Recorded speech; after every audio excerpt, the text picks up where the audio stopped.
Okay, so if you think that tasty baked treats contain too much sugar for your diet, you might just be tempted by a family-run bakery in the West Shore. We have no artificial sweeteners and we have no preservatives in our products. Sugar-less Temptations on Langford's Veterans Memorial Parkway is working at ways to reduce the amount of sugar in everything they make, without wanting to compromise anyone's sweet tooth requirements. Just as tempting, just as decadent, just as tasty as what they would find in other bakeries. Owner Theresa George says the idea of the bakery is in response to people becoming more choosy about the food they eat. We have family members who have got dietary issues and they're not able to fully participate in family events.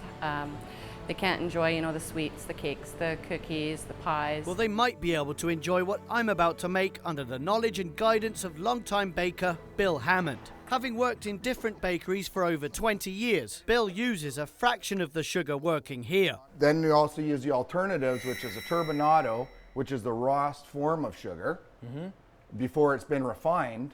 And we'll use fruit juices and honey, a natural-based honey. That's all right. Yeah, a little heavy. Perfect. First, he gives me flour power when it comes to baking low-sugar shortbread, and I'll try not to get in a jam when it comes to making jammy dodgers. 10 to 15 minutes at a 350 oven, and that is your jammy dodger. Jammy dodgers, every Englishman's favorite treat. I'm in heaven. We begin making shortbread with some unsalted butter in a mixing bowl, adding a small amount of natural sugar. Okay, so we just turn this on and we're gonna cream it until it's fluffy.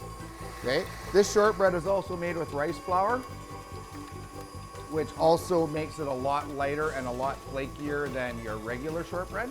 Okay, see how it's starting to come together? It's becoming more and more lumpy, coming off the sides into the center more. Feel it and make sure that it is like Play-Doh. Then a rather scary looking rolling pin to flatten the shortbread to a 1/4 inch thickness. And I do remember running away from one of these on a weekly basis. Now just make a cut.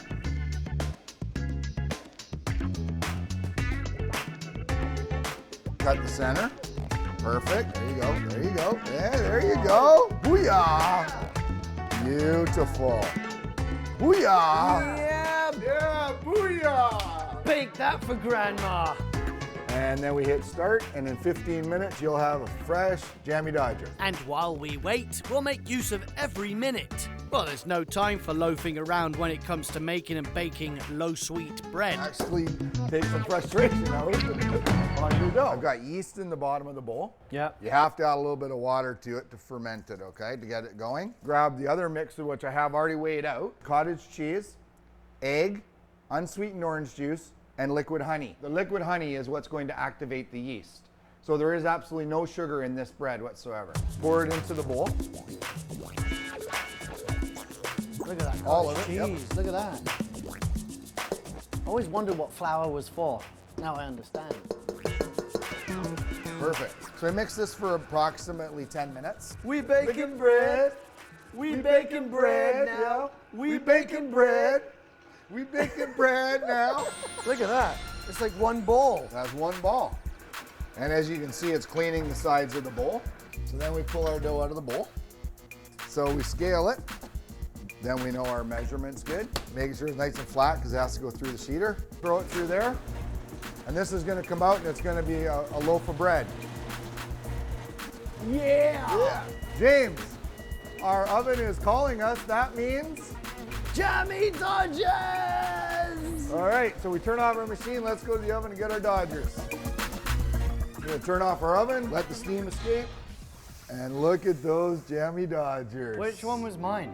By now, you probably want to try the Jammy Dodgers. And if you choose not to eat candy this Halloween, maybe a pumpkin tart instead? From Langford, I'm James Green. We baking bread now. We baking bread. We making bread.